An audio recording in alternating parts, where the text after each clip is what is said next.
대출 규제 완화. 안녕하세요. 지난 영상에서는 집값의 중요한 요소인 수요와 공급에 대해서 알아봤고, 이번 영상에서는 수요에서 가장 중요한 부분인 구매력에 대해서 알아보도록 하겠습니다. 일반적인 물건의 구매에서는 이 부분이 크게 중요하지 않을 수도 있는데, 유독 집은 이게 가장 중요합니다. 구매력에서 가장 중요한 부분은 대출이죠. 왜냐하면 집은 가격이 워낙 고가다 보니까 현금을 주고 살 수 없는 물건이에요. 대출 여부가 가장 큰 요인으로 작용을 합니다. 물론 자기 돈으로 현금으로 사는 분들도 많이 있겠지만, 이런 분들 제외하고서는 일반 대중들 입장에서 본다면 대출은 집을 사는 가장 기본적이고 일반적인 방법이라고 볼 수 있습니다. 요즘에 현금 있으신 분들도 집을 좀 안 사고 있긴 하는 것 같은데, 대출 말고는 집을 살 수 있는 방법이 전혀 없어요. 일반적으로 우리나라뿐만이 아니고 모든 나라가 다 그렇습니다. 대출의 금리가 제일 중요하다고 보는 분들도 많이 계세요. 요즘 특히 그렇죠. 근데 지금보다 훨씬 금리가 높았을 때도 금리로 인해서 대출을 꺼리는 분들이 많지 않았다는 점을 보면 꼭 그렇지만도 않은 것 같습니다.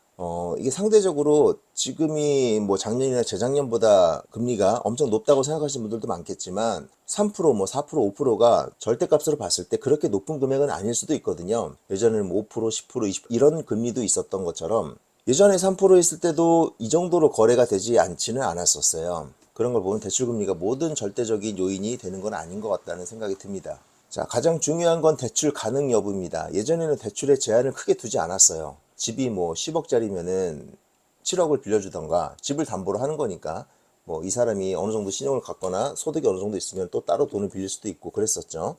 과거에는 집을 담보로 은행에서 적당한 금액을 빌려서 집값을 상환하고, 일부 모자란 금액은 신용대출 혹은 다른 방법으로 마련해서 충당하는 경우가 대부분이었었거든요. 근데 현재는 좀 달라졌어요. 대출을 받는 기준이 상당히 복잡계 영역으로 변해버렸습니다. 어떤 집은 대출이 되고 어떤 집은 대출이 안 되고, 또 그 집이 된다고 해도 어떤 사람은 또 되고 또 저 사람은 안 되고, 이런 것들의 기준이 새로 정해지게 됐습니다. 대출이 되는 사람도 그 사람의 상황에 따라서 얼마가 되고 안 되고, 뭐 1억이 되고 2억이 되고 3억이 되고, 이런 것들이 정해지게 됐고, 그것도 역시 은행별로 지역별로 다 다른 기준을 갖고 있습니다. 같은 상황, 같은 조건이라고 하더라도 어디에 사느냐에 따라서 이 기준도 다르죠. 상당히 복잡한 상황에서 사실상 거의 대출받는 것이 요즘에는 불가능해진 상황입니다. 이런 상황에서 집을 구매한다는 것은 현금 보유자분들의 영역이라고 보는 시각이 많이 있습니다. 아이러니하게도 약간 역설적인 내용이죠. 무분별한 대출은 많은 부작용을 낳는 것이 사실입니다. 현실적으로 대출 없이 집을 살 수가 없기에 대출에 대한 규제가 과연 누구를 위한 규제인가를 다시 한번 생각해 보게 되는 것 같습니다. 도대체 이 말도 안 되는 대출에 대한 규제는 언제 완화가 될지, 대출에서 가장 큰 이해관계가 있는 쪽은 은행입니다. 이 역시 자본주의 관점에서 보면은 너무나 당연한 논리라서 추가적인 설명은 안 할게요. 은행도 기업인데 이윤도 남아야 되고, 많은 돈을 빌려주고 또 그 돈의 이자로 기업을 운영하는 것이 은행의 기본 시스템이잖아요.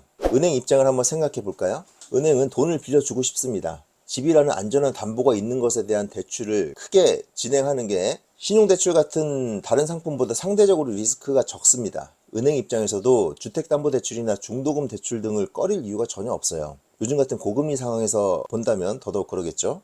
은행도 기업이니까. 하지만 이걸 정부에서 강제하고 있는 것에 대해서 은행도 상당히 불만을 많이 갖고 있는 것을 알고 있고, 위로 압력도 여러 차례 넣고 있는 것으로 알고 있습니다. 정부에서도 대출을 강제하는 것의 부작용이 가시화된 요즘 상황에서 대출 규제를 현행으로 유지하기란 쉽지가 않을 것 같습니다.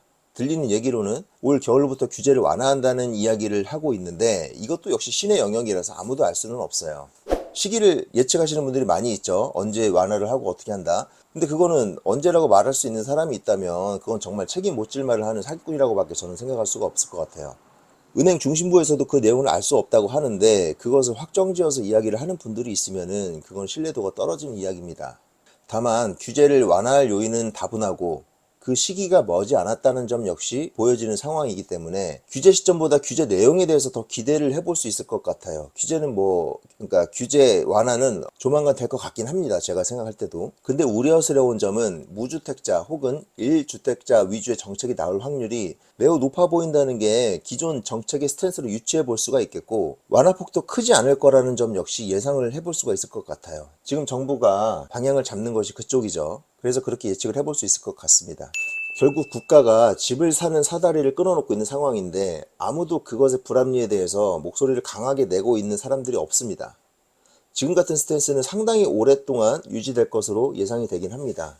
안타깝습니다. 이거는 대출 규제도 중요하지만 이자에 대한 부분도 구매력에서 아주 큰 요인이라고 생각합니다. 하지만 상승장이라고 가정한다면 이 이자는 뭐 차익의 아주 작은 부분일 수도 있기 때문에 직접적인 요인보다는 부수적인 요인이라고 볼 수 있는데, 일부 소득의 전부를 이자로 내고 있는 분들이 있으면은 이제 그분들한테는 직접적인 요인도 되기도 하지만, 비정상적인 금리 상황에서 아마 대부분 후자일 가능성이 높고, 이거는 결국 금리 인하로 자연스럽게 해소가 되는 방법밖에 없다고 생각합니다.